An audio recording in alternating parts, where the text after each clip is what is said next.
everyone. This is Smarter Job Hunt Start here with the NCWorks Career Center in Wilkes. We're excited to have you here today for some timely information. A little bit of housekeeping before we get started. The session is being recorded and may be shared for training and educational purposes. By staying in the session, you consent to being part of that recording. Please keep your microphones muted. We've kind of got that covered, but when there's the question and answer period, or if you drop a question in the chat, we may ask you to unmute and go ahead and ask your question. If you have any technical difficulties during the presentation, try rejoining the meeting or message us in the chat and we'll do our best to help. Before we proceed, please note that the information presented today is current as of the time of this webinar. Labor market conditions can change quickly, and while we've taken care to provide accurate and reliable data, all projections and interpretations are for informational purposes only and do not represent official forecasts or policy positions. Furthermore, any views expressed during this webinar are solely those of the interviewer, that's me, as well as our guests and attendees. They do not necessarily reflect the official positions of the state of North Carolina, NCWorks, or the High Country Workforce Development Board. Now, why this presentation matters, why we're doing this. We here at NCWorks Career Center in Wilkes, we've partnered with the NC Department of Commerce and Labor's Economic and Analysis Division, also known as LEAD. We want to help bring labor market data to life. There are some amazing tools that are out there available for job seekers, for businesses. We want to shine as much of a light on this as possible, and also basically let folks know that you don't need to be granted permission to use these. You don't need to be told that you know enough to use these. You know enough. These gentlemen are going to show us exactly the best ways to use these tools to help us in our job searches, help us search labor market information, things of that nature, whether you're an employer, career advisor, job seeker, community leader. Today's presentation is designed to give you the insights you need to make informed decisions. So with that, we're going to do some introductions. In the right corner, we have Jeff DeBellis, Director of Economic and Policy Analysis, Labor and Economic Analysis, North Carolina Department of Commerce. And then last but not least, Jamie Vaughn, Senior Analyst for Market Intelligence, Labor and Economic Analysis, North Carolina Department of Commerce. Guys, how are we doing today? Great. How are you? Oh, I'm great. And thank you for joining us. You know, I'm going to be letting folks in here, so I'm going to be muting myself after this first question and kind of turning it over to you. But, you know, to just start, can you tell us a little bit about yourselves and your roles? Sure, I'll go first. Thanks for the invite. My name is Jeff DeBellis. I'm the Director of Economic and Policy Analysis here in the Department of Commerce's Labor and Economic Analysis Division. So quite a mouthful for any kind of government employee. I've been with the department going on 13 years. And here in the Labor and Economic Analysis Division, one of our roles is to be the federal state partner with the Bureau of Labor Statistics and Department of Labor in the Employment and Training Administration to help assemble, create, develop labor market data and information, and ultimately to make sure that the people of North Carolina, whether you're a job seeker or a student or a business or a policymaker or the governor or legislature, that you know how to use it. That there's no real purpose of creating labor market information and statistics if they can't be utilized. So we're involved in everything from creating tools and products and data to help people make those better, more informed economic decisions, as well as sharing information through and research through blog articles, through research reports, through presentations.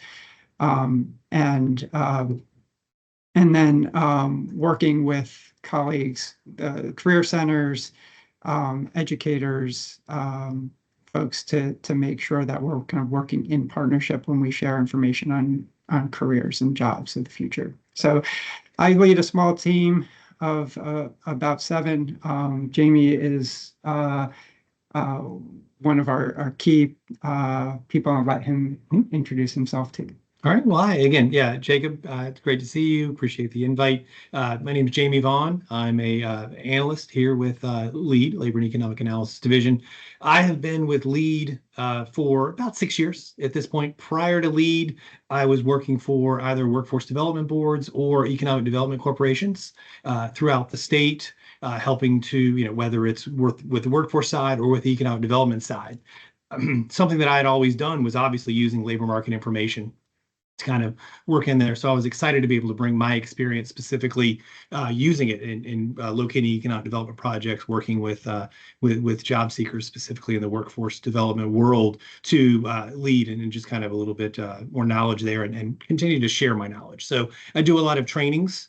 Again, exactly what we're doing here, helping people understand where to access, how to use this labor market information and the impacts that we're excited to share here. I also help manage nccareers.org, which I imagine we'll talk about in a few minutes. It's North Carolina's career information system that's out there. That's a great job seeker, and again, a complement to ncworks.gov and useful very much within the workforce development system. So excited to be here and share lots of good information. Well, thank you guys for being here and appreciate that. Looking at the data right now from your perspective, this is of course going to be recorded and so any information that we're sharing right now may change over time. But in terms of employment needs, from employers and things like that, are you seeing any surprising areas right now where employers are struggling to fill positions? So I think at a high level, when we look at needs of employers, there's a lot that's often discussed about skill gaps. We hear a lot in the news. We hear a lot from our politicians and educators. We do hear it from businesses as well. But we've been doing this survey of businesses statewide every other year since 2014. So over 10 years, we've been surveying employers about their hiring challenges. And fairly consistently, the number one issue that they have with finding talent is what we're calling employability skills, as opposed to what's often referred to as soft skills or technical skills. And so what do I mean about that? Soft skills and technical skills are usually ones that you can measure. Technical are, welding skills or coding skills, something that is a little bit more instructional. Soft skills are more of the interpersonal skills, communication, critical thinking, some creativity. A little bit harder to manage, but you can certainly envision going to a course on how to improve communication and how to measure that. Well, we're here. Those are important to employers, but what is even more difficult to find, or what the employers are claiming, is decent employability. And so, is somebody reliable? Do they show up to work on time? Do they have good work ethic? Are they dependable? Do they care? Those sorts of factors employers seem to struggle with. And so I think, for those who have jobs, who have been working, you probably take a lot of that stuff for granted. I know I do. But especially for those who are entering the labor market, or even those who are out there, getting a job, haven't been on the market for a while, you tend not to think of those as being as important. So what employers have been kind of telling us is that if I have somebody who's motivated, if I have somebody who gets along with their coworkers, if I have somebody who shows up to work and cares, then I'm willing to work with that employee, work with our education system, our workforce system if necessary, to give them the technical skills and the training to build them up. But I'm looking for some good clay. So that I think is kind of the biggest thing that people don't recognize. And so, particularly if you're going out and applying for jobs these days, it doesn't hurt to stress those types of things, being dependable, really being motivated, being really interested in the company and the job that they're doing, even if it's somewhat mundane. If you can kind of show that you care, that does resonate with a lot of employers. So that's, I think, the most surprising. There are obviously, when we're looking at jobs, specific jobs, there are hiring challenges and needs across the board. We see a lot, particularly in healthcare. That's not just today. This has been a growing field and a area of hiring challenges for quite some time. A lot of those healthcare jobs are kind of at the direct care level. So we often think of healthcare and we're thinking of very highly technical, highly educated doctors and physicians and registered nurses, and we do need registered nurses. But even somewhere down below that is of importance. Somebody who can work with a patient, can help to deliver medicines to a patient that maybe don't have the master's degree or PhD. Well, if we're going to talk about careers, I think the one of the things that I would really like to get out there right now is nccareers.org. And for a lot of folks, well, and also Star Jobs, I guess, would be another part that we could get to too. But what can you tell us about nccareers.org? Absolutely. Sure. So happy and again, appreciative of the opportunity. So nccareers.org is a tool that is, let me go ahead and share my screen and I can give you a quick tour here. Okay. Can you see my screen? Okay. All right. So nccareers.org is a free, open, and available system. It's North Carolina state-owned career information system. Now, what does that mean? That means it's a place where individuals can come in and access all of this labor market information for free, 24/7, 365, from wherever they have their internet access. It has, what it does is it really, and I mentioned it takes individuals on a career information journey. That means that you're not just looking at an occupation. You could start with learning about yourself. So there's 5 main navigation icons up here at the top, as I'm highlighting: find my interests, explore occupations, plan my career, education and training, as well as job search. Find my interest is a section where you actually can learn about yourself. Maybe somebody's coming in saying, I don't really even know what occupations I'm interested in. Going through and starting on Find My Interest is a great place to start.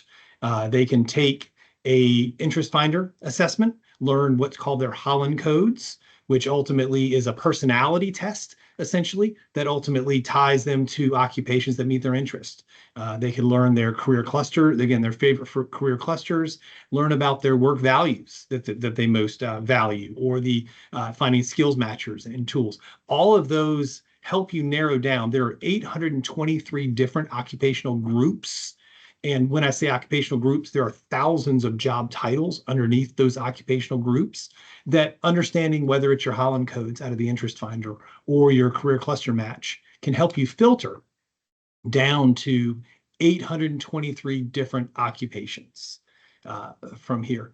And then within the 823 different occupations, you can find these specific labor market information, things like wages, other information. Again, I don't know how much you want me to kind of drill through at this point. It's kind of an overview at this point, or if you want me to kind of drill down a little more.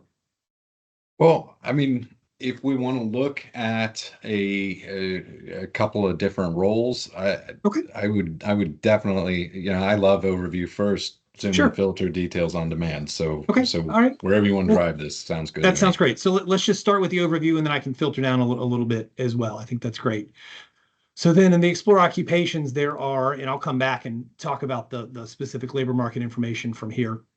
You can find information such as wages and watch videos and really learn about an occupation from there. Then you can also do things like plan a career. So we obviously want individuals to find occupations and jobs that meet their needs right now, but we also want people to understand how to grow, right? We don't want them to just find a job and sit in there for 30 years. We want them to figure out how to continue to grow. Oftentimes the need is to understand what are those occupations that would be next steps and tie to. So our career journey tool, for instance, will help you find and identify.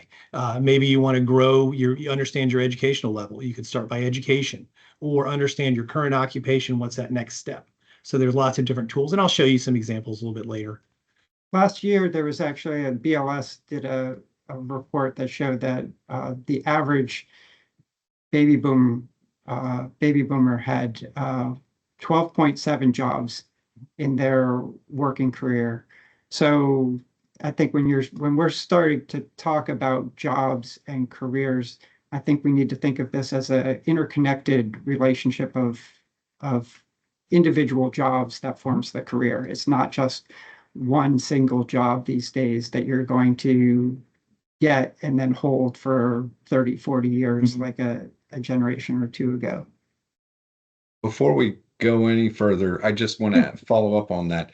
Are you seeing the same sort of thing in terms of, I mean, 12 jobs ish, 12-ish jobs in one area, or are they seeing sort of migration of employees? Are they living in multiple places? Have you seen any data on that one way or another? So when you say Like when the average boomer is going through 12 jobs, are they doing them all in one town, one location, or are they sure, yeah, are they that accounts for mobility. So mobility? in some of those jobs, I've heard stories of, and it gets hard to get down to the detail for statistics of, 10 to 15 jobs people will have and 3 to 5 careers. So sometimes you move from, say, an economic analyst working for the Department of Commerce to move to an economic analyst working with the local bank. That would be kind of within one occupation. And then sometimes you move from being an economic analyst to starting your own business, right? And so that would be more of a career change where you're changing occupations. So 3 to 5, typically, I think people can expect to change those at the occupation level. And then within that, certainly on average, the 10 to 15. And that can be, keeping the same job, moving locations, or moving from one industry or one business to another. I see. Absolutely. So, but yeah, again, those are great questions. And again, a lot of the information that's here, the reason that we really put together NC Careers, and by the way, I want to make it clear that when we talk about NC Careers, and it's truly a state platform, LEAD manages nccareers.org. We are the ones who obviously create a lot of the data, but we pull the data together and everything. It is a cooperative effort of multiple state agencies as well as partners in the education and workforce development space. So LEAD is a partner. NCWorks, of course, is a partner. Community colleges, UNC System, independent colleges, DPI, let's see, College for North Carolina. Lots of other partners are out there within the system. And the reason that LEAD manages it, again, because the data is the backbone of it. We are not worried about a specific group out there in terms of making sure that, again, adult job seekers have jobs or that K through 12 space. We're worried about making sure the data is out there for everybody to have these informed decisions. So it allows us to work with the partners individually to make sure that it works for all partners that are out there. So it's really kind of key from there. Okay, so when I'm looking at this screen, I see in the upper right a sign in button. Yep. So basically I can store anything that I'm looking up, or how exactly does that work? So absolutely. So an individual can log in. Anybody can have a free account with nccareers.org. They can, any individual that has a current NCWorks login can use their NCWorks login to log in, or if they have a College for North Carolina or in a student in a DPI K through 12 system can use their NC Ed Cloud system. But absolutely, you're right. And then it creates a profile where an individual can save their, as I mentioned, whether they're Holland codes or their favorite career cluster kind of information. They can save their favorite occupations. They can save educational groupings, searches, lots of information. So really the key is and again, I'm sure lots of us have been out there. Maybe you write it on, learn information, you write it on a sheet of paper. What happens to that sheet of paper? We don't quite, sometimes we know where it is, sometimes we don't, right? With NC Careers, you just come back and log back in. So it's a great opportunity. Maybe individuals are out there. Again, it's a complement to the NCWorks system. Individuals could go out there, do their own research, kind of learn about some occupations, learn their Holland codes, make an appointment with their career counselor, and they can come in and log in within the Career Center and show them, hey, this is some of the information that I've been thinking about. It really helps the career counselor think through things as well.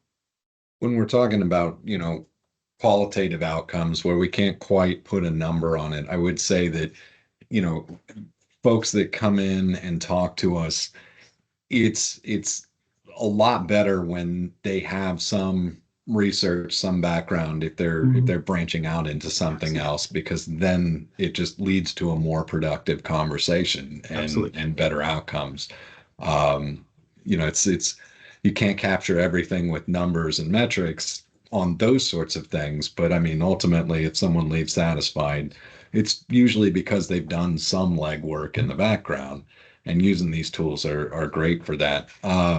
So when I'm looking here at the right column on nurse practitioners, right, it says it's a very strong opportunity. How is that measured? Like how did you pull the data for something like that? So you want to talk a little bit about the projections? Sure. So one of the things we do here in LEAD in the Department of Commerce, we not only create the data, but then we do projections. So we try to, for each, for the state and for 16 sub-state regions of North Carolina, we do projections of employment every other year, and we project out 10 years into the future.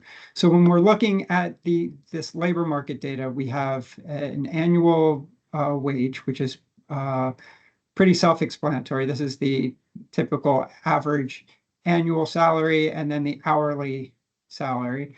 Then we have the annual growth rate. So is this occupation growing quickly? Are there, are they continuing to add jobs every year in that occupation? And then the last one is the average annual openings. So we know that an occupation can grow because we've added jobs for that occupation, but we also know that there are lots of job openings because people change jobs. So there's lots of turnover, people retire, people move out of the area, they create openings. So we're looking at here, how many openings typically would you have in a year? So if we were to pull this, and we look at the Boone Wilkesboro, so we use the names of the biggest towns in the region. So in the high country, it would be Boone and Wilkesboro. We can see that nurse practitioners make nearly $100,000 a year. They are growing at the kind of the upper 20 percentile. It's very strong growth, but there aren't a whole lot of job opportunities. A lot of the people who take it's not a very big profession, and those that have it don't turn over as frequently. So it's 10 openings a year for a really good position. And so we use these combination of factors to then give it a star rating. So based on how fast it's growing, how much it pays, and how many openings, we'll give it a star rating of 1 to 5. Now, while there's not a whole lot of openings, the fact that it's very strong growth and very good wages, has boosted this occupation to a 5-star. If we were to move down, we can see, other occupations, community health workers, lower pay, strong growth, not as many opportunities. We can also go up at the top and we can sort it. So if we want to see just those that are have a large number of openings, we can click that. It'll show us cashiers having strong openings, lots of jobs in cashiers, lots of turnover as well for that. Retail sales, waiters and waitresses.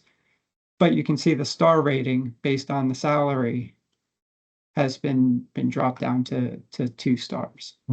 The other piece that's in there, of course, that I'm sure you've noticed is that educational component is right there under the star rating as well. So one of the things that's really valuable in terms of filtering, I mentioned kind of talking about that you could use the your assessments in the Find My Interest section to filter down. You could also say, okay, well, I'm really interested in again, the star rating. So we really like to tell people 3, 4, and 5-star jobs are those jobs that you really want to plan for, big picture, longer term planning education, something along those lines. Those are the ones that are typically paying at least an average wage, typically growing, and typically have a good number of openings moving forward.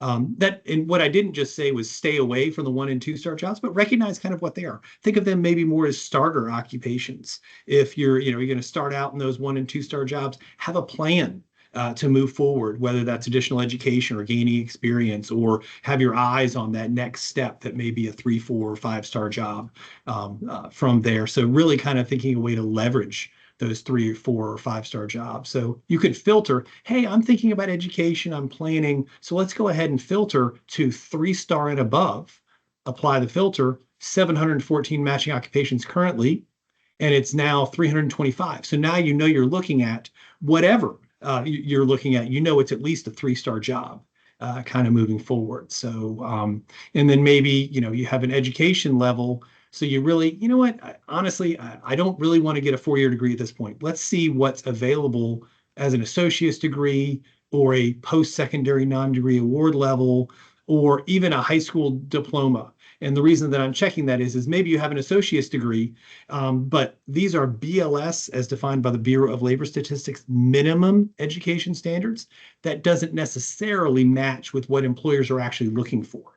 It could be a minimum education of a high school diploma, welders, for instance, maybe.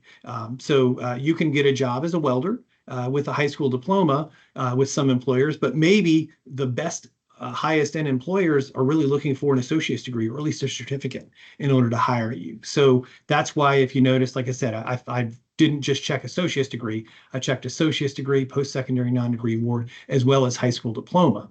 So you apply the filter. And let's go, I think it was 327, and it's down to 155 different occupations. So you can see how you really quickly went from 823 potential occupations down to 155, which, again, if we went to a restaurant or something and they gave us a menu with 800 some options, I don't know what I'm going to do, right? I'm going to be overwhelmed and and leave. The way that I would probably answer it is, okay, I'm going to look down the list. And if you think about it, this is the way a lot of people really do choose occupations sometimes. You look down the list, the first thing you recognize, fine, a hot dog. That sounds great. I'll have that. Give me a hot dog. And you move on. Decisions made, right? Right. So really having a more intelligent, as you said, data-driven way in order to choose opportunities and occupations to pursue, whether when you're considering higher education or any different opportunities from out there, is really a powerful way to do it. And again, the other thing I want to say is we don't want people to just choose one potential path. The most powerful thing that I've ever heard, that I heard about 6 months after we launched NC Careers in 2020, was a school counselor that was talking. We were doing some interviews of different users kind of to see how it went. And she was sharing a story about a student of hers that she'd worked with for years that had 2 passions. She was really passionate about music. She was really passionate about counseling, helping people. And she ultimately decided, you know what? Music, probably not a professional career for me. I'm not good enough, kind of things like that. Again, very challenging career path, right? that you never know if it's gonna pan out or not. So she decided she was going to go to the counseling path. Well, through NC Career, she learned that there was something called music therapist, music counsel, using music to counsel people. And she said that the student came in and almost cried. She's like, "Oh, I can combine my passions." So again, she found and learned about an opportunity that she didn't know was there, that really kind of combined and really ultimately fit her needs. Couple things that I want to point out before we go a little bit further, and of course I got some questions, but this Yeah, is a free service, right? Like I'm not having to absolutely. pay anything for Yes, this. This is all provided by the state. But if absolutely. we scroll down a little bit, Sure. a couple of, I'm looking here for, okay, let's look at this first line supervisors of food prep. Now Okay. I click into this. It's Mhm. obviously there's opportunity. I click into this and it gives me more details on everything. Yes. Like, I guess my question is, and we can go back in a second, but in a couple of different scenarios, if I am a person who is consciously going after something in a set field or something, like say I want to do restaurant management. Mhm. I go here, I start looking at all the information. Mhm. On the search list in the page behind, there was a Mhm. heart and a pin, Yep. and I kind of want to talk about what the difference might be there. Sure. But from this page, is there any way to find out what jobs are currently actually available in Boone and Wilkesboro? Sure. Absolutely. So let me answer that question first. And again, Jeff showed the map that was there where you had the ability to choose the different geographies. There are 17 different geographies loaded in nccareers.org statewide, and then 16 sub-prosperity zones. And the reason that they're there is we don't have the ability to provide county level specific occupational data, but people also don't work in counties. They really work Right, in regions.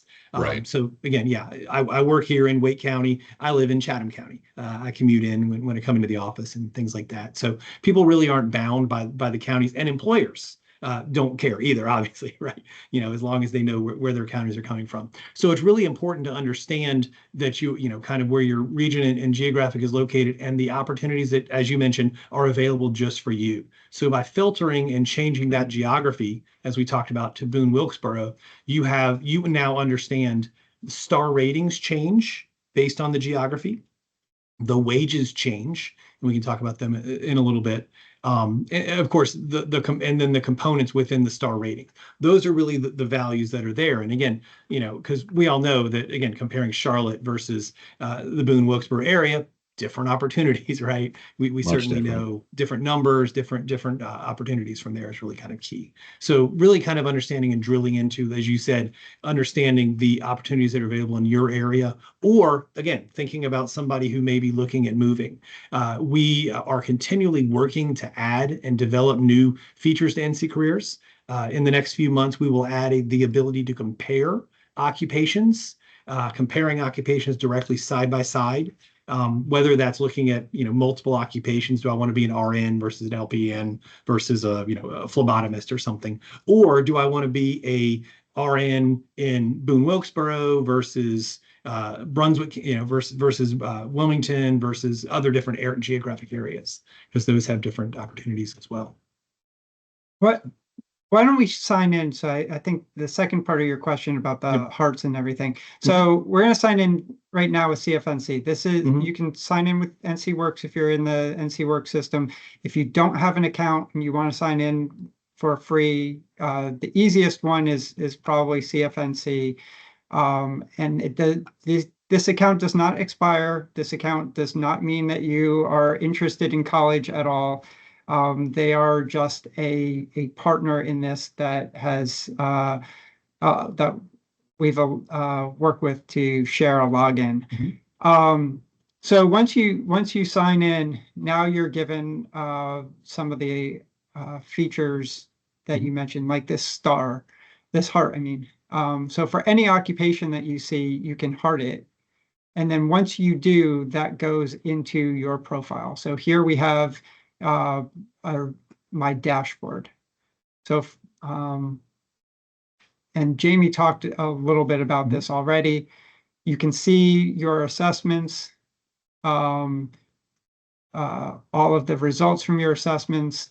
If you clicked on it, you can then see what occupations those are tied to. You can go to your saved items, and here I can see occupations and job searches. So the occupations, here's the one I just saved, the first line supervisors. I can move these around. So if I was more interested in being a market research analyst, I can move that higher. We have some other features that we'll talk about. Well, we already kind of talked a little bit about the programs and institutions. So if I don't have anything saved at the moment, but if I found that I was really interested in the welding certificate program at Wilkes Community College, I can save that here. And then first step, first step, we'll talk about a little bit more later. That's looking at the next job you might want to have, or jobs that lead to a more aspirational job. And then this bookmarks and resources. We have a number of articles and information on the site as well, and you can save those. So that's kind of the repository for your profile and the advantages of maintaining. You want to show them the pin real quick? Yeah, you asked specifically also about the pin and the heart kind of over here on the right. Yes, I was kind of curious. So the heart saves, right? And the pin does what? The pin literally it pins. So it'll pin it to the top, so that when you do that and you come back, the information security analyst, for instance, which I just clicked the pin, will then save it at the top of your Explore Occupations table the next time. So you don't have to necessarily search down from there. So let's say that I was really interested in being a general maintenance and repair worker. Okay. Which you don't see there at the top, but if you start typing it in, general maintenance and repair worker, right? So you started typing it, the type ahead searches from there, you click on it. Second. Okay. So you can see information security analyst, we pinned that, right? So even though it wasn't appearing in our search, it's at the very top of any search that we do on the Explore Occupations table. So I'm basically able to compare a little bit that way. Exactly. I gotcha. Exactly. Yeah. And then, so, it saves it.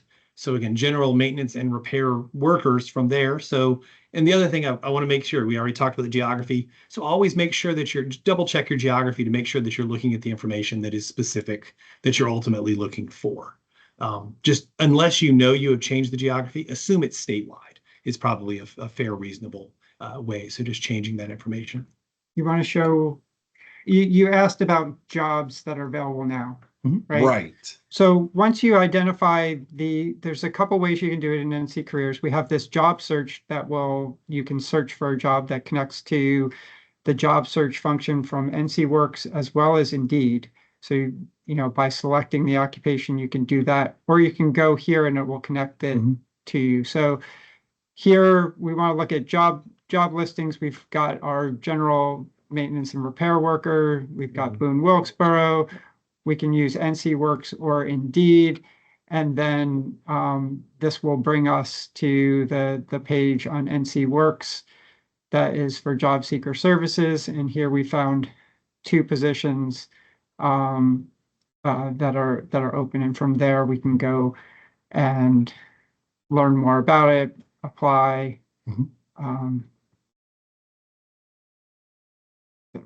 So again, that interconnectivity and complementary access between NCWorks and NC Careers. And I like that you have both NCWorks and Indeed in there, because I feel like between the 2 of those sites, you've got a great deal of what's available out there, because both are pulling in stuff from other sources. They've got contributors that are going straight to the well. And then you've also, got in both cases the ability to manage some resumes and apply different ways. In either way, we help folks, whether they're on one platform or the other, we generally encourage them to use both. But I guess, kind of getting back to the theme of like no one has to deem you an expert to use this and Mhm. you don't need permission on some things. I am going to ask permission here on one little thing. Let's say I'm a person who has an associate's degree and I need a job tomorrow. Mhm. How do I use this thing? Like, what would be my strategy there? Would I be looking at all of those opportunity categories and trying to find something that was like a 1 or a 2 star and Mhm. then pulling from there, drilling into the Indeeds and drilling into the NCWorks? I mean, would that be an effective use? So that could definitely be done. So there's a couple ways you could really use it. I think the other thing that I wanted to talk that Jeff was kind of leading to is you hit the nail on the head in terms of there are times I need a job now, kind of thing. The data in NC Careers is some of it is current data. A lot of it is the star ratings, things like that are all projections uh, related data, which isn't, and it's based on a 10-year, every 2 years, we create 10-year projections. So that doesn't necessarily mean that these jobs are being hired at this second the most. We do pull data in every month for each region so what I did is I hit the job search tab. You click search for a job. So you can just do job search directly out of NCWorks or Indeed, specifically whether it was through the occupation profile, as Jeff just showed, or you could type it in here. But one of the things that I wanted to show you is that every month we update based on the most recent number of job postings, looking for the jobs that are being hired for the most right now. Check our hot jobs list here. So if you click here, you can look based on each region. If you want to look at North Carolina, or you want to look at Boone Wilkesboro, the most job postings in June. So obviously we won't have the July data until July ends. So we'll have July data probably in about a week that'll be posted in here. So it's the June 2025 data. You can see in Boone Wilkesboro, the occupation with the most number of job postings would be retail salespersons, followed by registered nurses, followed by merchandise displayers and window trimmers. Again, kind of moving forward and so on and so forth, moving forward. And then, of course, you can link out to, so if you are, oh, okay, fine. There are the most numbers of retail salespersons. I need a job now. Let's hit find jobs. We link out to NCWorks. There it comes. It's coming. And then it'll show you the job postings right now. So again, so that's one of the ways that we really tried to help people kind of figure that out. To help people, again, thinking the theory is obviously if they're the most postings out there, it would be the easiest to get a job immediately. You could certainly go through NC Careers. And again, like I said, working as a general maintenance and repair tech or something and search NCWorks right now for those active postings. So really kind of two ways you could look at that. But it definitely, there's a built out report that's pretty much already sitting there that if, and maybe at the end of this, if we can drop in the chat the link to that report, like that's even better than kind of how I was looking at it. That's eh, yeah, I didn't know that was there, guys. Thank you very Yeah. much on that. Yeah. Um, you know, in terms of kind of the public data that we have been used to, I guess, we look at numbers, we look at the county unemployment numbers. I'm looking at them here on the board right now. Those don't really tell me a whole lot, right? Like, and especially if I'm the person that needs the job tomorrow, it Mhm. doesn't matter to me if the number is 3.7 or 99.7. I Yep. still have to look for a job. And so, as folks are looking at things, you've touched on that we can basically, catalog our interests, our strengths, our job search interests. We can save, we can pin, compare to others. Are there any other kind of data dashboards that might be more useful to us than, say, the unemployment statistic? Sure. Why don't you pull up analytics? Yep. And I'll just mention, you're dead on with, the unemployment rate. That number doesn't tell you much. It's fairly I steady. will say that it can provide some information for job seekers if you are thinking about it in a couple different ways. One, it's good to know the trends. So if the unemployment rate is low or coming down, that is a sign that the labor market is tightening. All right. So what does that mean that it's tightening? It means that means that employers should be probably having a harder time finding workers right now, because most of the people who want a job have a job.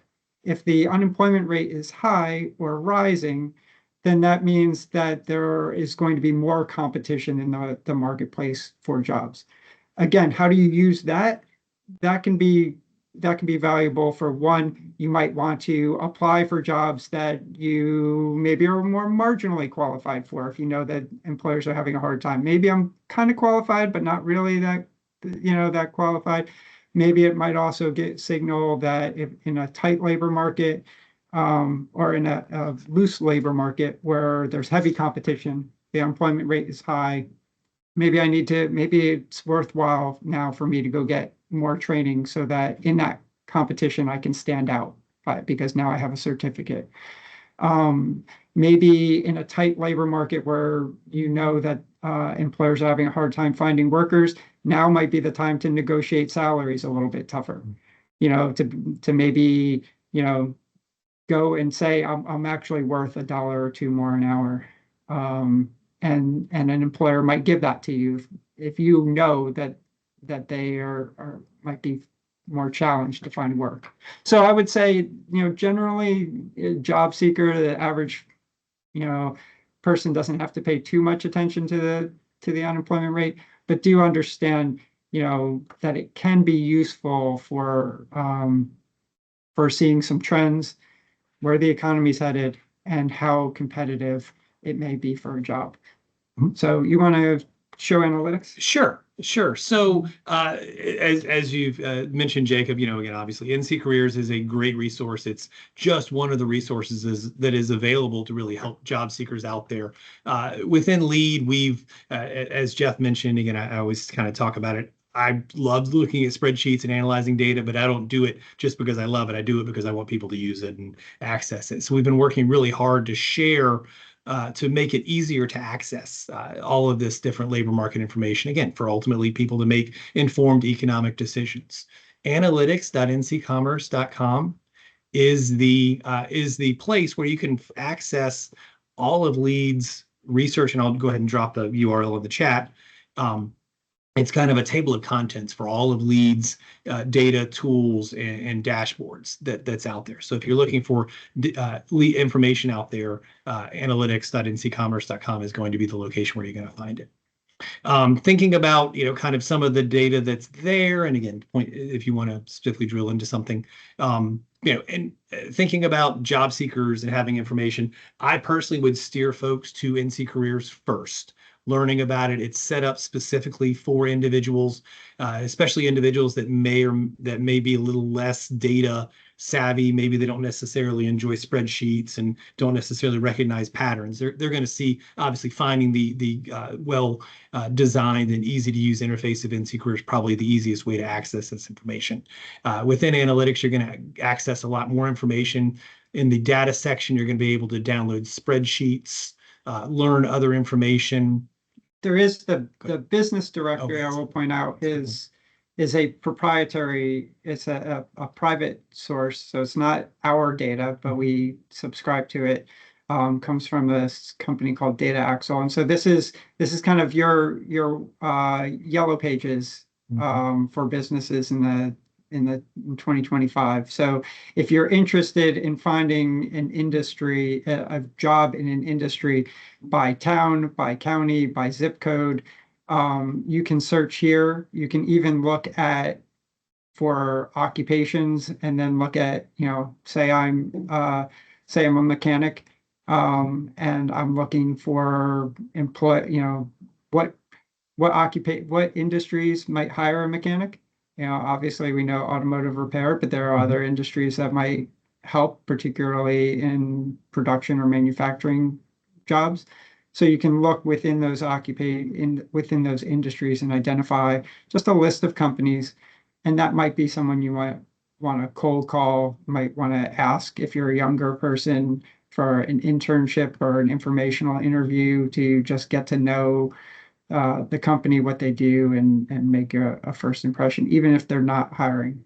Mhm. Or just go to their website once you know they exist and see if they have any open positions. But once again, this is free. This is no charge because I've Absolutely. literally other business directories had to spend quite a bit to have that kind of information. A couple of different double last name companies provide these sorts of things, but you have to pay usually like, significant amount to have access. But this is free. This is free. You can It's- download, I think it's Is it it's 50? 50 to 100 at a time. I'm trying to remember. So if you can get a list of companies, so you just have to go You just cold call 50 at a basically time. off that. You Knock you could doors. have their phone number, have their address. So Wow.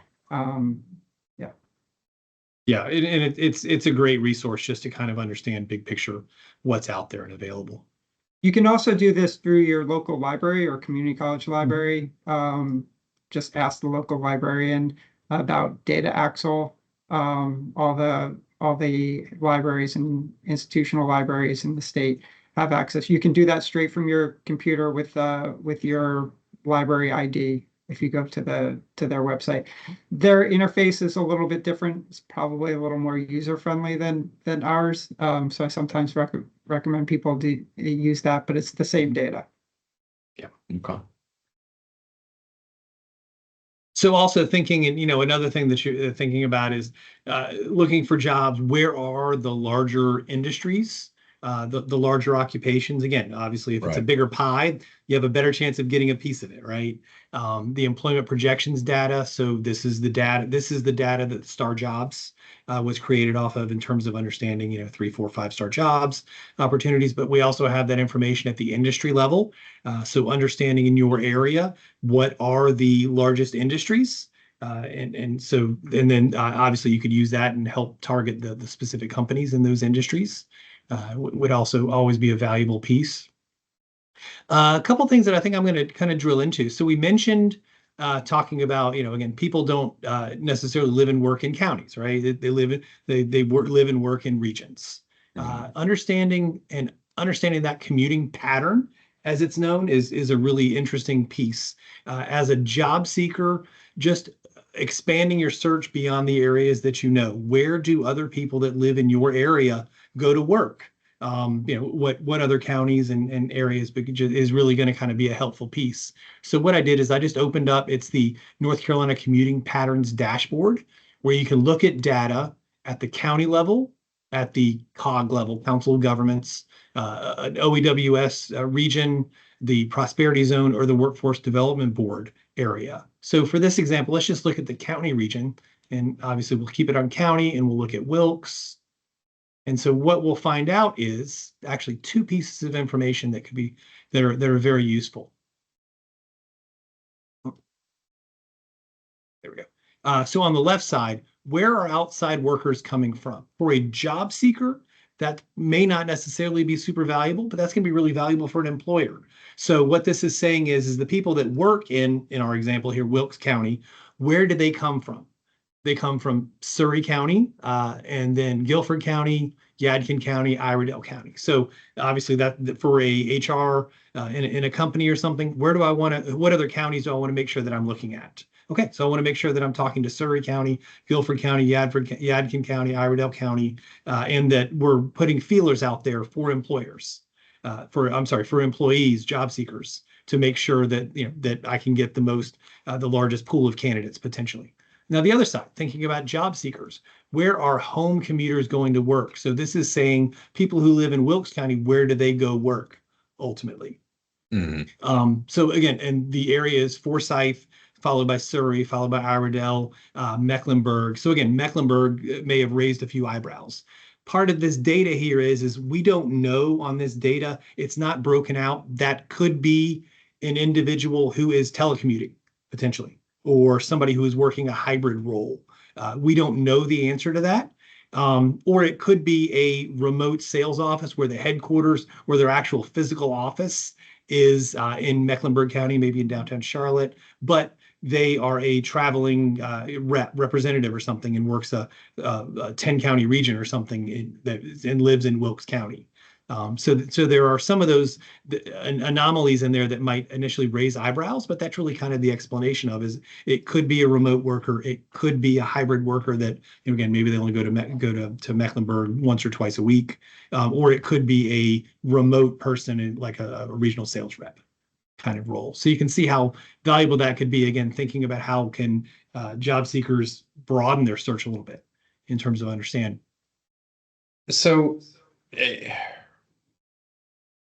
I guess when I'm looking at this, what I'm seeing then is that if I'm a job seeker or if I'm an employer, what I really want to do is look at these areas of opportunity, look at these as areas of opportunity, and kind of, adjust my search so that I'm either, picking up, Exactly. opportunities in Surrey County, things like that.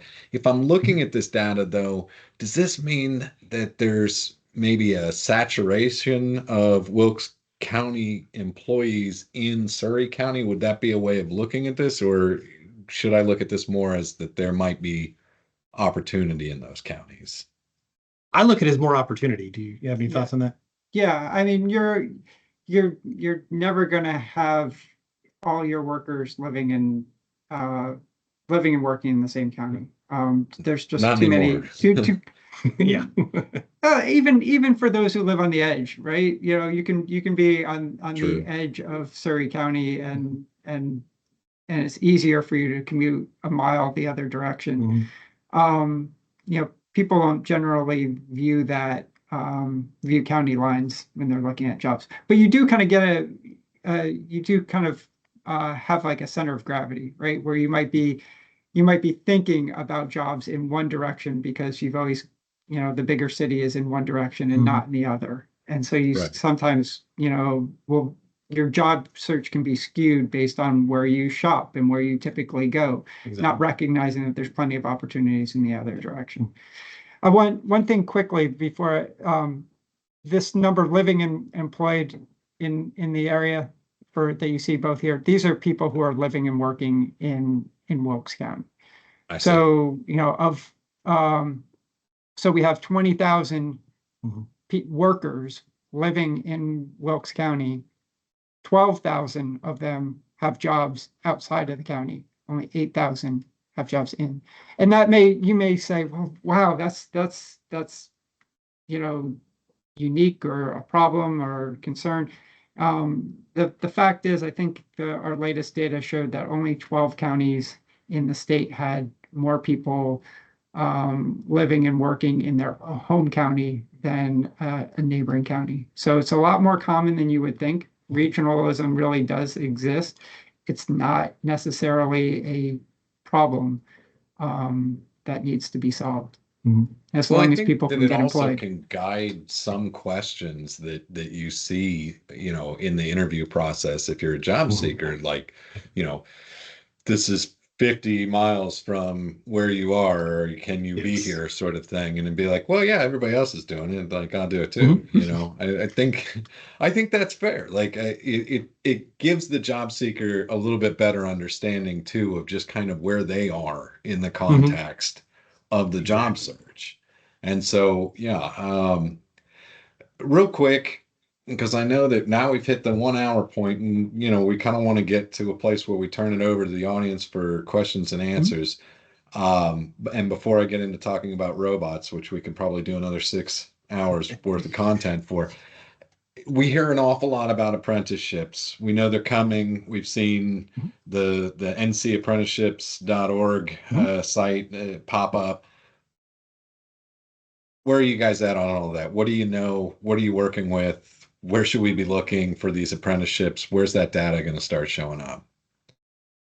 One, I just want to go back to the first point that we talked about. When you asked about the challenges that employers have, talked about some of that on employability skills and wanting somebody that they can mold and work with.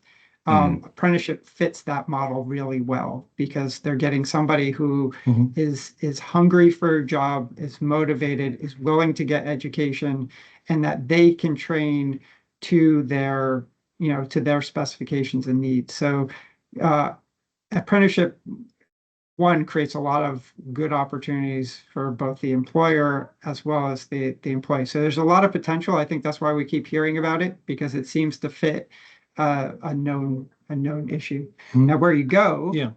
Absolutely. I mean, and you kind of hit the nail on the head a little bit in terms of talking about community colleges and apprenticeship. And to me, the first place that I would go is I would reach out to, obviously, in your case, if you're in Wilkes County, Wilkes Community College, working there with their apprenticeship NC folks over there. They are going to understand what companies are already have established apprenticeships, what companies, and ultimately what jobs they're looking to be apprenticeshipable, I guess, is the lack of a better word, for lack of a better word there, because that's really kind of important. Number one, the value of an apprenticeship is, or the challenge of an apprenticeship is, you've got to find a company that's willing to take on an individual as an apprenticeship. From there. So I've had the opportunity to talk to a couple of different career centers at different community colleges across the state, and they've been really working hard on establishing and creating linkages with local businesses to set up apprenticeship programs, understanding where the demand is on the employer side in terms of what those needs are. And the interesting thing is those needs have really ranged. Again, I mean, for me personally, when I've always thought about apprenticeship, I'm thinking about skilled trades, so whether it's carpentry, plumbing, things like that, hearing a lot more about medical fields and things that you may not necessarily traditionally think of as an apprenticeship kind of role, IT. That's where I'm hearing a lot in terms of where it's going right now. So in terms of understanding thinking about some data. So yeah, just shared the screen there for Wilkes Community College and their apprenticeship page. Understanding that student FAQ and the employer FAQ would be the first place that I would go in terms of understanding specifically, what is it, 1, 2, 3, the fifth one down, what apprenticeships are currently available. Kind of understanding that's really going to kind of be value. And yeah, so here's the great Wilkes Community College: nursing, industrial maintenance, CNC machining, press operator, electrical, construction, cybersecurity, information systems. So again, everything that we just talked about, those are the ones that Wilkes really kind of has those set up there, whether it's healthcare, those more traditional manufacturing / skilled trades down into that IT world. And we found that, the community college system, which is really a star for the state of North Carolina, that they will add new apprenticeships. A lot of occupations can be apprenticeshable. So it's gonna be a tough word. If you come with a need, or if you come to them with a need and an employer, more times than not, they're willing to work with you to try to see if there's an opportunity to create a win-win for the job seeker and employer. Absolutely, yeah. So if I could drive for a second, just kind of thinking about, again, how can job seekers potentially kind of take the reins a little bit and kind of understand? I think one of the big pieces to kind of understand, and let me show one more dashboard if you don't mind. So the area profile dashboard. So this kind of fits a little bit with your previous question, and I'll also work it into this question as well. So understanding what's going on in your area, your geography, the economy is going to be really helpful. Thinking about whether it's the total number of jobs or things like this. So this area profile dashboard is really a combination of lots of different data points all in one page. You have the ability to select an area type, so you can look at statewide data, prosperity zone data at the Workforce Development Board area, or county. So let's just look at the county level for right now. And then we'll select Wilkes County.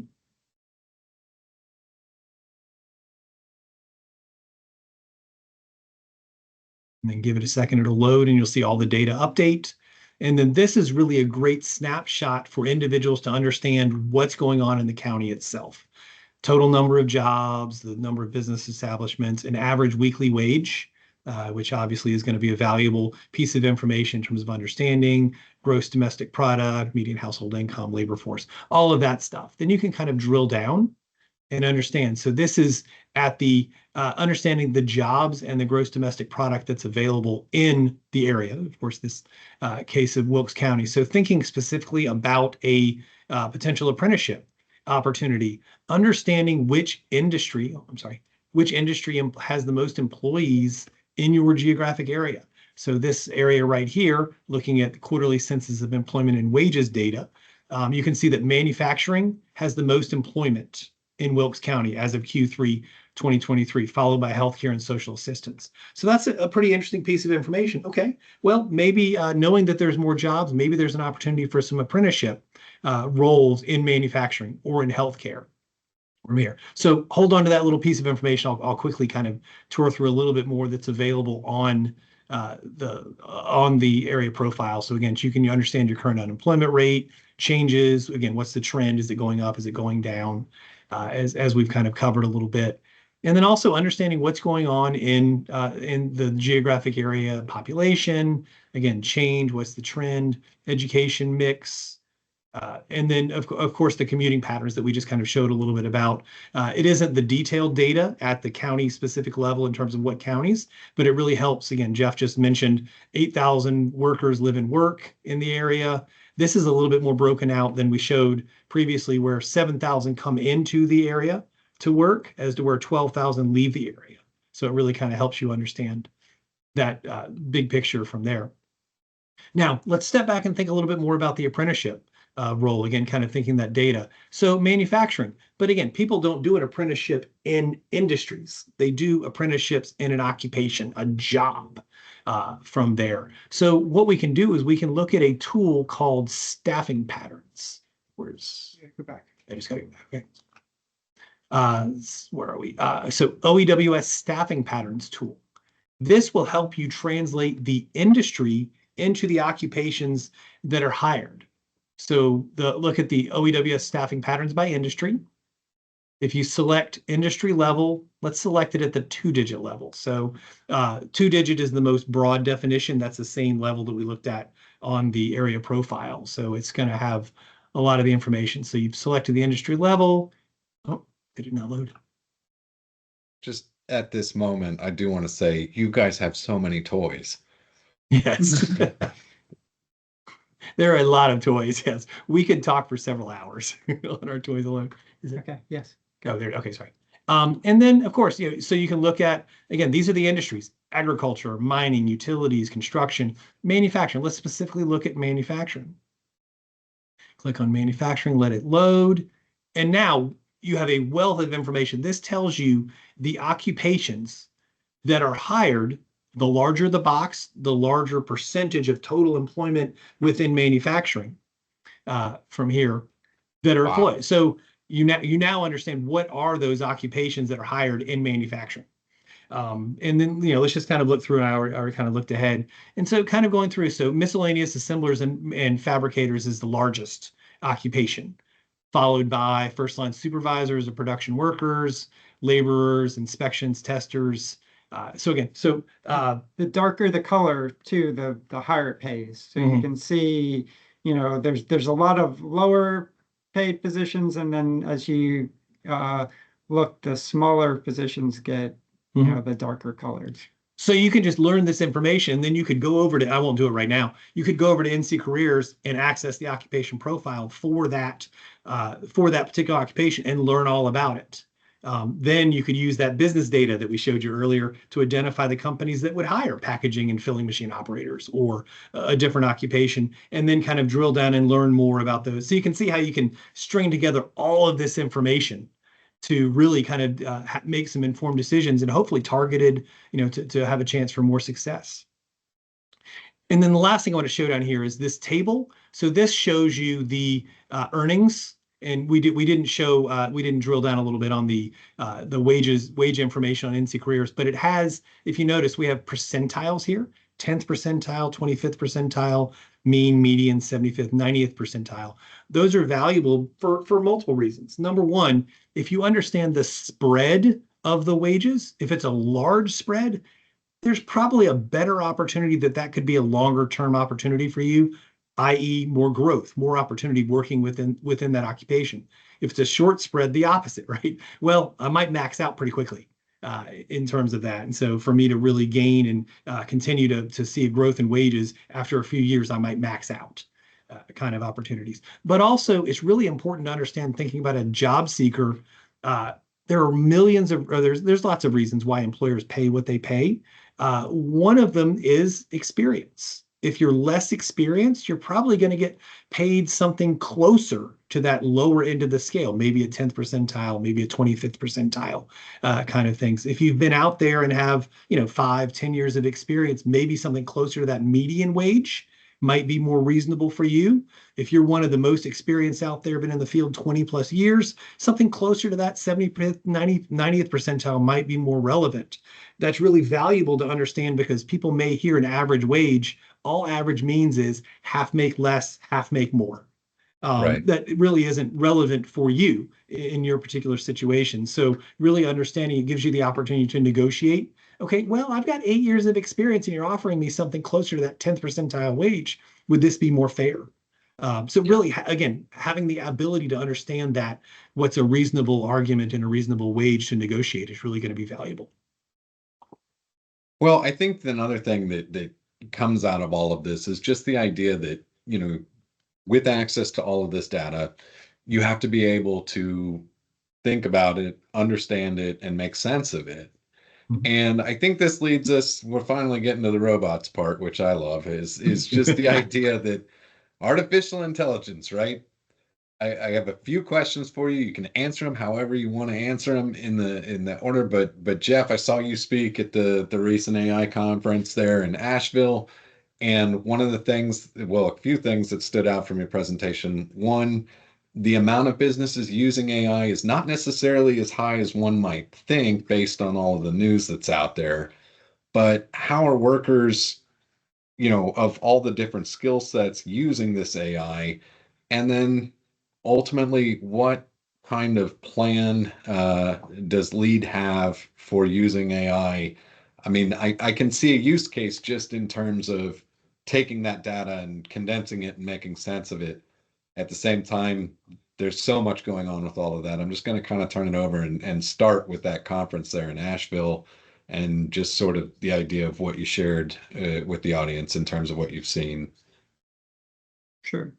Sure. So, it's a crazy time that we're living in. We're talking about, robots and computers taking over potentially creative jobs that a lot of people thought, were untouchable just a few years ago. A lot of talk about it, a lot of interest, a lot of excitement, a lot of fear, I guess, even surrounding AI. First thing I'll say is that yes, it is a little bit, the press has kind of latched onto this, I think, faster than some businesses have. Just looking at North Carolina, the latest data that the census has on employers, it's only less than 10% of employers in North Carolina are using AI. Not that far off from the national average, where it's around 12%. But now there are some industries that are certainly paying closer attention to it and are utilizing it more. Shouldn't surprise anybody that, say, the information industry, which has got a lot of IT and software development in it, where at least a quarter of the businesses in that industry report using AI, which is the largest user of AI according to the latest census data. So it's there. All industries are claiming that at least some percentage of them are using AI, and all of them are expected to use, or anticipating that they will themselves increase usage over the next 6 months. I think we all have to be aware of what it is and what it isn't. There's even within our own division. I have colleagues who are gung-ho with this, and I have colleagues who do not want to go anywhere near it, who don't trust it. It really is just something doing a bunch of math. And I think it's so easy to get sucked in. Even if you know what it's doing, to go, wow, it's responding like a human, it must have intelligence and know a whole bunch of facts. Right. I should say thank you to it. Right. Yes. And I've heard people say the one thing you should not do is like say thank you, because it does use energy. And so like just being able to say thank you, does, kill a tree. So it doesn't need that sort of affirmation. But yes, it is just doing math. It's predicting it's gone and scoured the whole internet. Everything that we've ever created in text form and visual form, and it is predicting the next fragment of a word, and is building sentences based off of that. So the context that you give it, then think of it as like using the internet. So, if you tell it what you really want from it, it'll search that part of the internet and then look within that type of information that it's gathered and then predict the next word of the sentence in that context, as opposed to looking broadly across everything. And so, yeah, it's just all probability, it's all math, but it is capable of doing some amazing things, and it's impacting the labor market in already interesting ways. Well, one of the things that we talked about a little bit before the webinar was the idea that in terms of the folks that are using this for their application process and, are using this to build their resumes and stuff, it's good. It creates content that you can use, but you still want to have the human touch to it, because it's starting to sort of be a one size fits all for everybody. And your individualism, your uniqueness, your creativity, those are not actually coming through when handing it over to the AI. I asked almost the same sort of question when it comes to the kind of information and insights it's giving us on the data that's out there. Do you think that it's going to kind of put us in a barn where we're not really seeing other takes on things, because it's giving us a plausible, decent answer based on what it's seeing in the data, and we're not able to really see the alternatives? So we're going to start kind of getting tunnel vision based on what it's spitting back to us.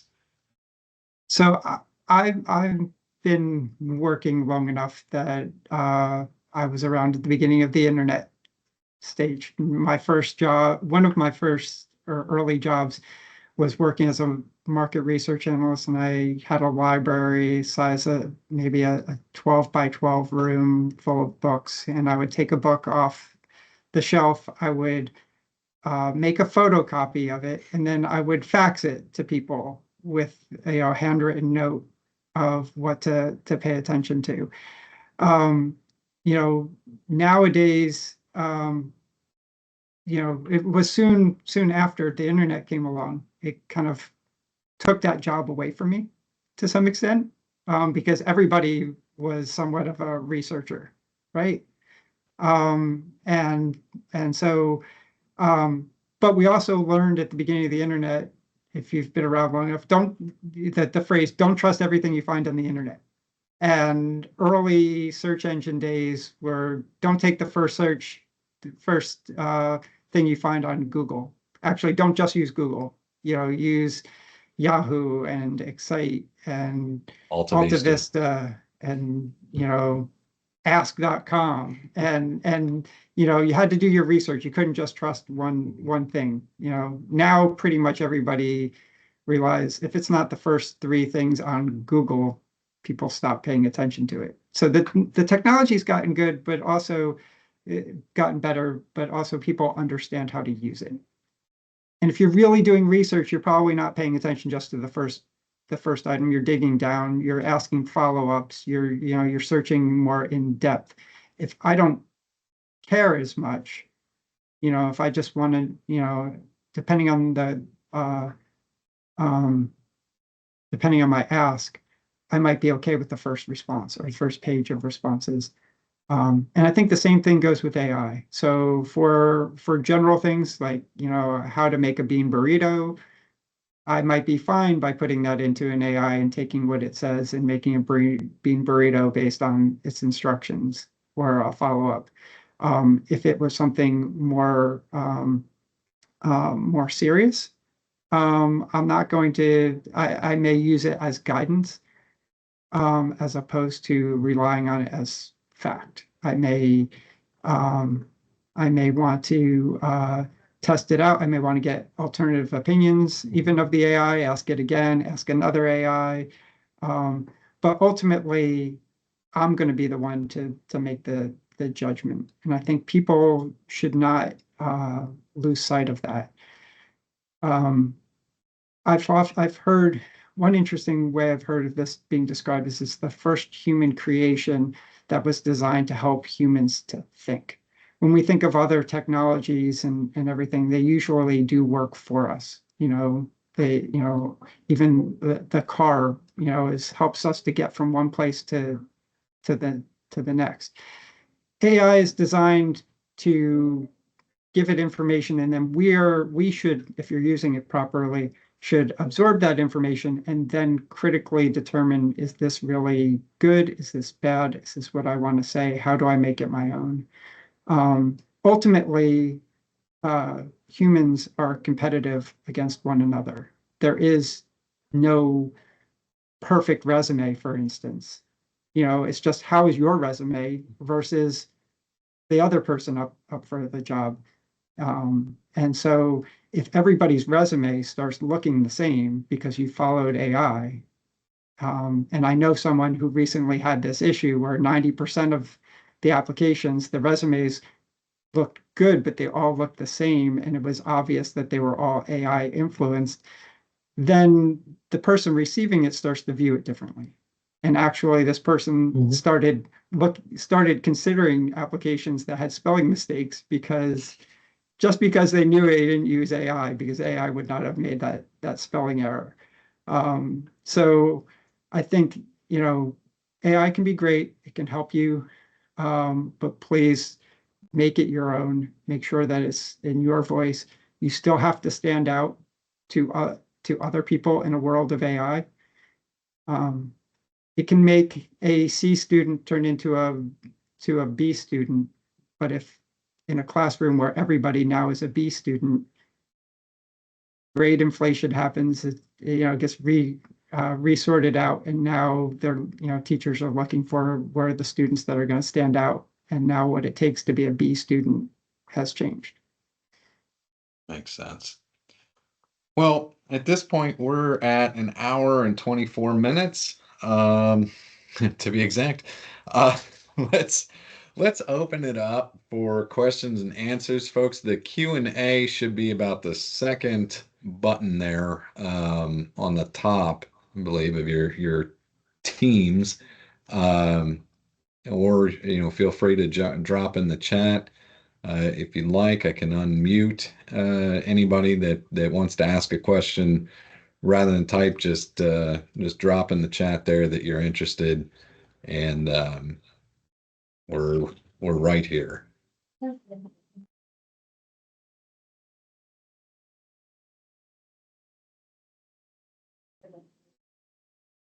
Hearing a voice, but I don't know where that's coming from.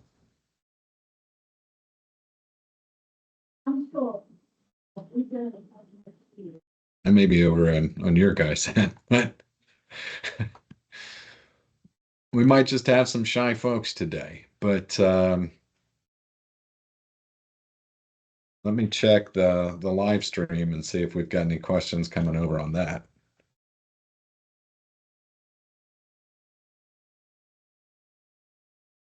Well, a lot of times also I've found when you throw this much information at them, again, you made the comment that we've got a lot of different tools, and sometimes there takes a little bit of time for people to digest it, right? It does. And that's the thing, like, in terms of what you guys make available in terms of data, I mean, we could do session after session of this, but I really appreciate the actual overview, um, and just the amount of eye-opening stuff that's available keeps getting bigger every time that we look at it.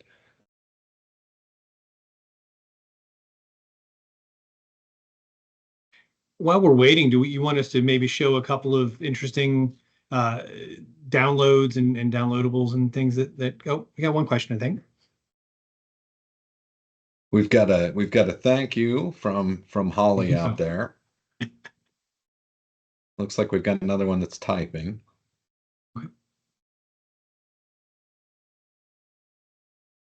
But yes, So go ahead and show. So we have several things I'll drop in the chat Mhm. too. If you're interested in following us, we have social media, X and Facebook and LinkedIn. We also have a newsletter for NC Careers as well as newsletter for Lead. So if you want to keep track of things that are going on with NC Careers, and we are changing and updating that system. There's a number of things that are coming in the next couple months, including right now, actually, we have a soft launch of an app. So you can go to the iOS App Store and download the NC Careers app. But we also have a newsletter for Lead. So if you want to know the latest economic data and what's going on in the North Carolina economy, we have a publication called North Carolina Economy in Numbers. And then if you're interested in more of what Lead's doing in local labor market data, we have a publication called of Leading News, and both of those are monthly. Okay, it looks like we have a hard-hitting question from Brian. Thank you, Brian. Do you have any suggestions for how an individual who has been justice involved might use your data tools to inform their job search? So that's a very good question. I think number one, there's a couple of extra layers, obviously, that's involved here as again, a good question, and I'm sure Brian's already aware of this. Number one, I think understanding and learning what's interesting in terms of where is the passion, where do the passions lie for occupations, and information is really going to kind of be valuable. And then also working specifically with the NCWorks Career Centers and the justice involved counselors that are there. It's a great resource because there are often other challenges that are involved. Specifically around, whether it's employer challenges, occupational needs from there. Going to be a lot of it. So Jeff just dropped in. We actually wrote a re-entry career exploration guide. You can share it. That provides a lot of the tips and a little bit of guidance in terms of where that information would come from. That would be a great place kind of to start and learn. This is a PDF that anybody can download and print if you'd like.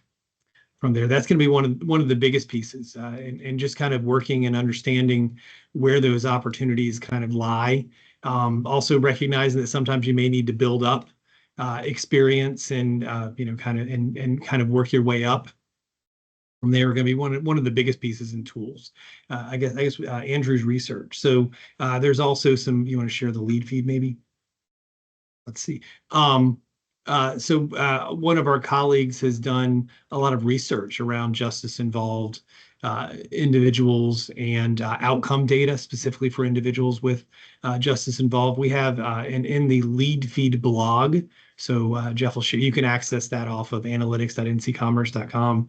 You can do a search and understand where the areas, the occupations where individuals with justice involved backgrounds have had the most success immediately in terms of gaining employment. And then there's also Jeff is showing the North Carolina Reentry Outcome Reporting System, the ROARS system, which is the outcome data for individuals with justice involved backgrounds for different programs. Do you want to run it? So here you can, if you're interested in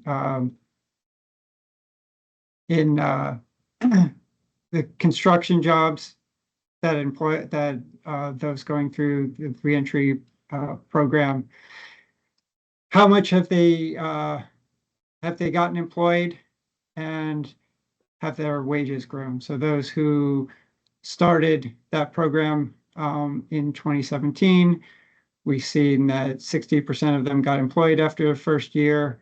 By year 7, only 38% continue to remain employed. And also the wages have risen, but risen slowly from 16,000 to 29,000. Very interesting. So a lot of information on programs, on outcomes.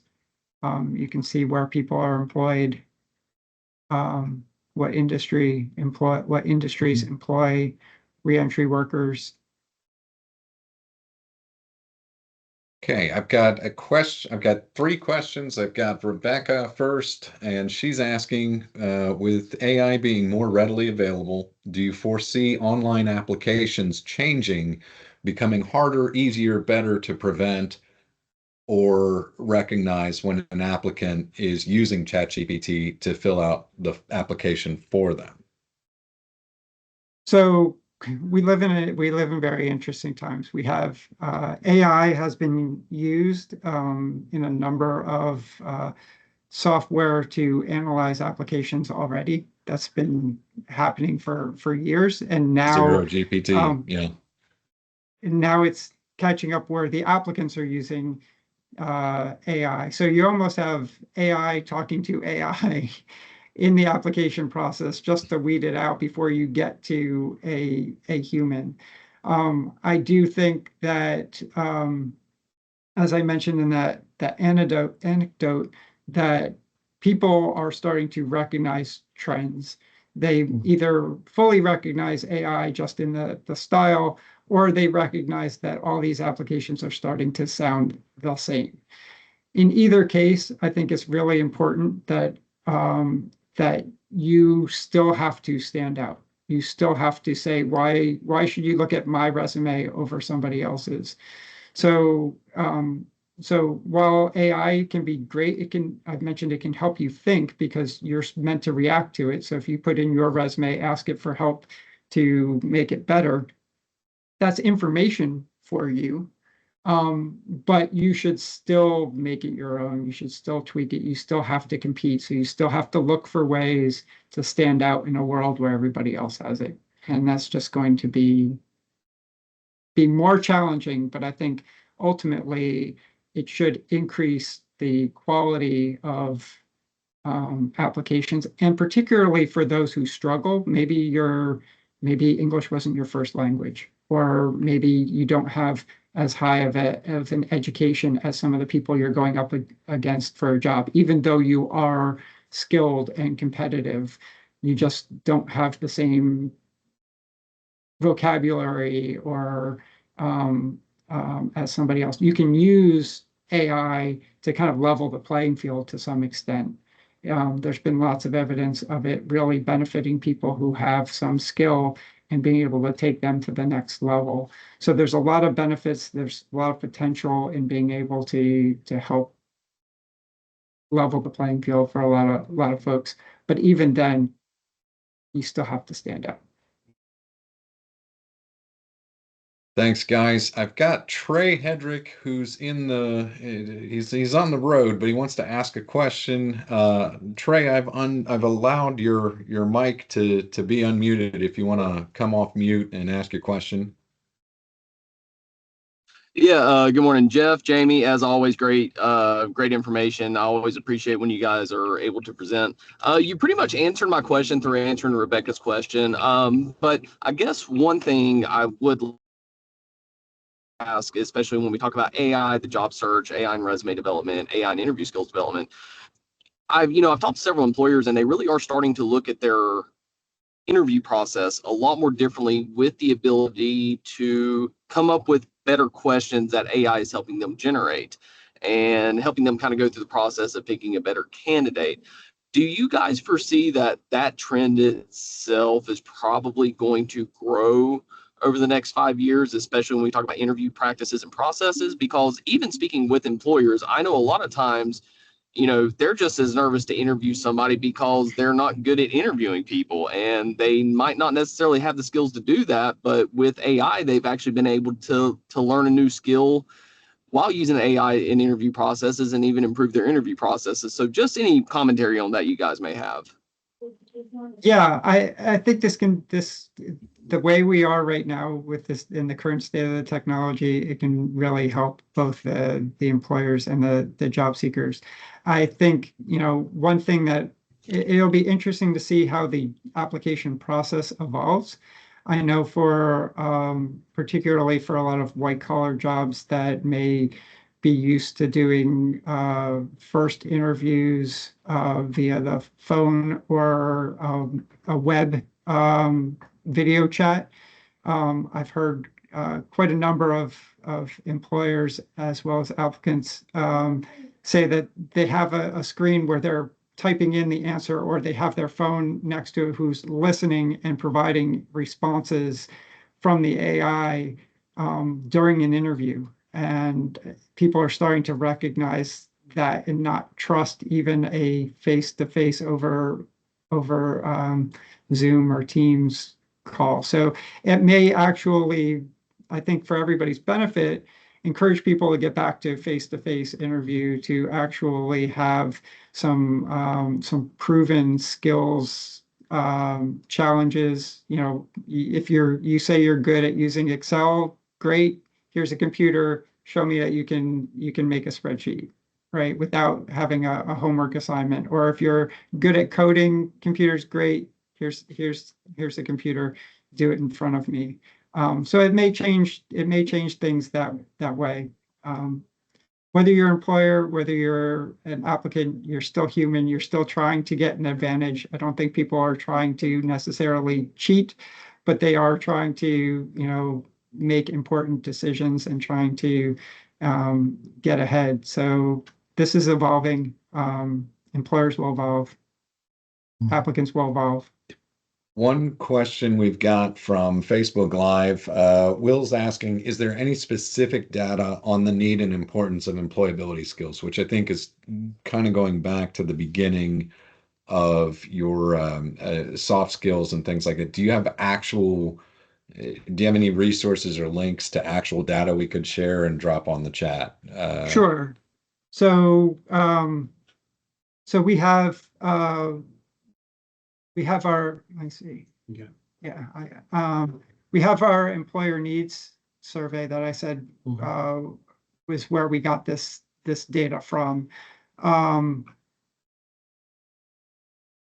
I'll pull that up on the analytics page in the dashboard. You'll see the employer needs survey in the left-hand side.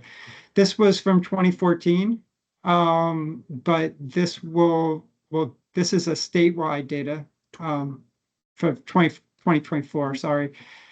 And this looks at both entry level and experienced job openings, and how 62% of employers were having difficulty finding entry level work, 64% for experienced level.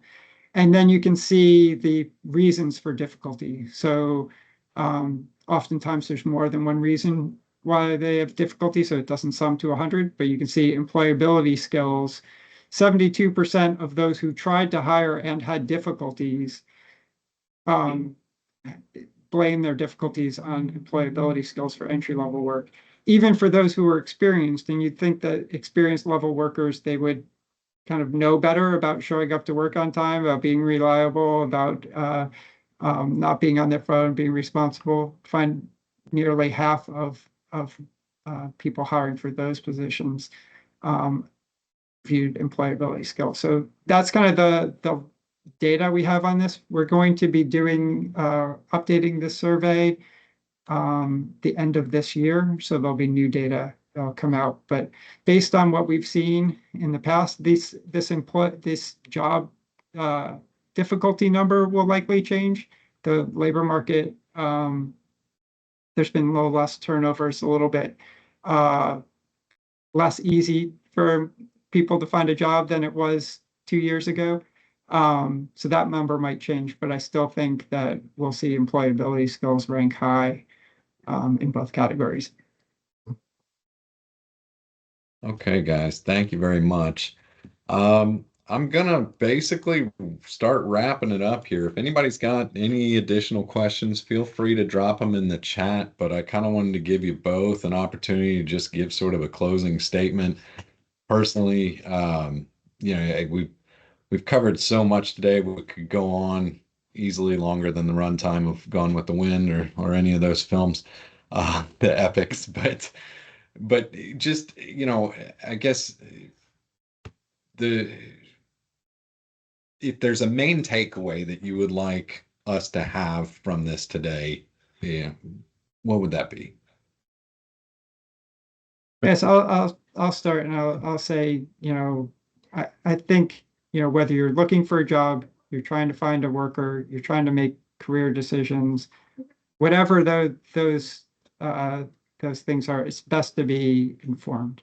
And so while I'm not claiming that all of our data and all of our tools is perfect, I do want to let folks know that we in LEAD and Department of Commerce and myself personally and Jamie as well, that we are here to try to help people to make more informed decisions. The more informed people are about, what education they should get, what jobs they should get, how much they should earn, how they should react to AI, those types of things. The more informed they are about that, hopefully the better decisions they'll make and the better outcomes they'll have economically in their future. So we are here. We take requests. You can email us. Their general email is lead@commerce.nc.gov. Any question you have about finding data, what it means, feel free to reach out. Myself, my colleagues, we try to be as responsive as possible. So, yeah. Absolutely. That's actually pretty much what I was going to say. But yeah, I mean, just kind of to summarize what Jeff just summarized is you access the resources and don't be afraid to ask for help. Definitely want to people out there dedicated to really help everybody succeed and get where they need to go. Well, thank you guys very much. I hope you join us next month. We're going to be talking more AI. We've got legal aid